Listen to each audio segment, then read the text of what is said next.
Hi friends, నేను మీ Manju. Welcome to Manju cooking wonders. ఇవాళ మన రెసిపీ వచ్చేసి మిరియాల రసం. ఘాటుగా పుల్లగా చాలా బాగుంటుంది.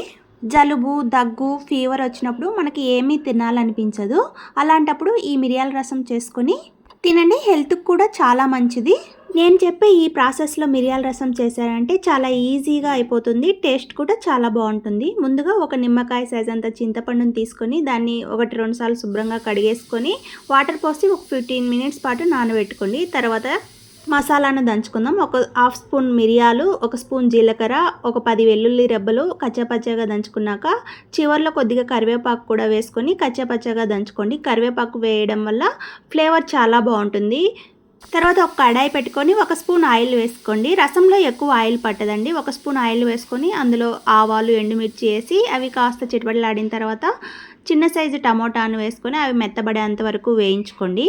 చూడండి, మెత్తబడింది కదా. ఇప్పుడు ఇందులో కొద్దిగా పసుపు, 2 స్పూన్స్ ఉప్పు, మనం ముందుగా దంచిపెట్టుకున్న మిరియాలు, జీలకర్ర, తెల్లగడ్డ, కరివేపాకు దంచిపెట్టుకున్నాం కదా, ఆ మిశ్రమాన్ని ఇందులో వేసి ఈ నూనెలో కాసేపు వేయించుకోండి.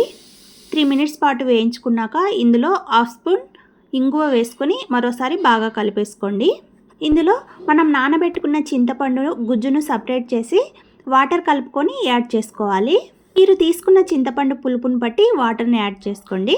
ఇందులోనే కొద్దిగా కొత్తిమీరని యాడ్ చేసుకొని మంటని మీడియం ఫ్లేమ్లో పెట్టుకొని ఒక పొంగు వచ్చేంత వరకు ఉడికించుకోండి. అంతే, ఎంతో టేస్టీగా ఉండే మిరియాల రసం రెడీ. వేడి వేడి అన్నంలో కలుపుకొని తింటే చాలా బాగుంటుంది. ప్లీజ్ లైక్ చేసి సబ్స్క్రైబ్ చేసుకోండి.